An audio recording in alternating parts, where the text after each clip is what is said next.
someone fucked up your life, congratulations, lahat tayo pare-parehas lang. Hindi mo lang kasi alam yung pinagdadaanan ng iba. Kasi masyado kang nasa social media na tinitignan mo yung maraming mga taong masarap yung mga buhay nila na akala mo they're doing okay, they're doing well, they're doing fine, and everything is under control. Pero you have not seen the bones inside their closets. Lahat tayo may kanya-kanyang kagaguhan. Lahat tayo may kanya-kanyang kasirauluhan. Lahat tayo may kanya-kanyang maling ginawa. Lahat din tayo ginawan ng mali ng ibang tao. Lahat tayo. Walang nakakaligtas dyan. Papakamatay ka dahil sa kalungkutan mo, dahil sa problema mo. Mamamatay din naman tayong lahat eh. Pagtiyagaan mo na lang. Pero ako ginagawa ko meron akong malaking pangarap na wala naman akong kailangan sa mga bagay na meron na ako ngayon eh. Ngayon, wala na akong kailangan eh.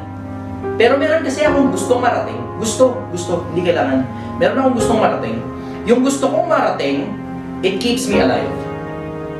Kasi, put yourself in my shoes. Palit tayo ng kalagayan. Sige, magkaintindihan tayo ngayong Pilipinas. Palit tayo ng kalagayan. Ikaw ang lumagay sa level ko. Palit tayo, you think that I'm doing well? You think that I'm doing far better than you are? Hindi, nagsasalita lang naman ako sa social media for the sake na baka sakaling may pag-asa ako sa kabilang buhay. Pero you don't know jack shit of what I have done. Hindi mo alam kung ano mga nagawa ko sa buhay ko. Hindi mo ako kilala. Tignan mo, walang history kung sino ako. Sa social media, walang history kung sino ako. Hindi mo ako kilala. You just think that I'm doing better than you kasi naririnig mo ako sa social media.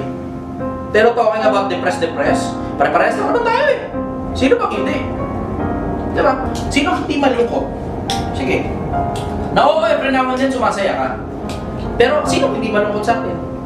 Alam mo, one thing is common in all of us. Life involves pain. Lahat tayo may kanya-kanyang sakit ng kalooban. Lahat tayo may kanya-kanyang pagkadismaya. Lahat tayo may kanya-kanyang ginawa ni ganito yung ganyan sa akin. Lahat tayo meron. Sino sa inyo wala? Walang tao na may ginawang masama sa'yo, wala, kahit isa. Swerte ka kung ganun. Iningatan ka ng husto ng magulang mo, napakaswerte mo. Pero napakabihira niyan. Kasi lahat naman tayo sira ulo in our own ways eh. Pero lahat din naman tayo matino in our own ways. Pero why bother na magpakamatay ka pa kung lahat din naman tayo mamamatay pagdating sa dulo? Huwag mo na isabit yung sarili mo. Huwag mo na laslasin yung pulso mo. Huwag mo na saksakin yung leeg mo. Huwag mo na pasabugin ng baril yung ulo mo. Kasi doon din naman ang punta natin lahat, mamamatay din tayo.